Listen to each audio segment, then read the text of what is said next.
But riding the Russian Ural in the Iron Butt Rally is exactly the same as living life with a disability.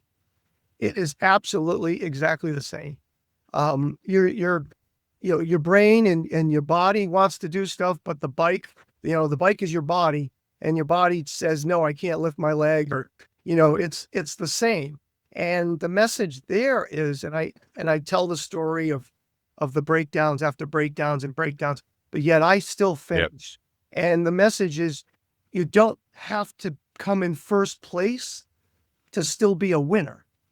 That's right. I won that rally. I think I got one bonus the entire 11 days, but I won because nobody thought I would finish. I didn't think I would finish. There were plenty of times along that ride that I gave up completely. I had a state trooper in Arkansas who picked me up after a crash on the highway. I had ripped apart the bike. It was in pieces. And he stood there and said, what are you going to do? And I said, well, I'm going to go. And he said, no, why don't you see if you can fix it? And he stayed there for a couple of hours while I JB welded the side of the engine back together. I fixed the handlebars, everything that was wrong with the bike. He waited. And then the side cover had cracked. And so all the oil had come out of the bike. And I said, I need oil. I'm not going to ride the bike without oil. And I said, maybe a tow truck will come up on the highway and bring us some oil. Just bring us some oil. So he goes to his squad car and comes back.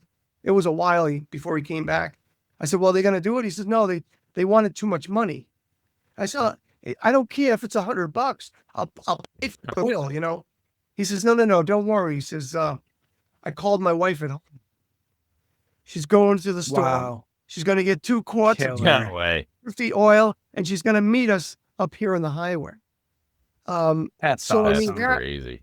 the fact that, just because life is tougher and life is hard because of disabilities, whether mental or physical issues, it doesn't mean you can't get through it.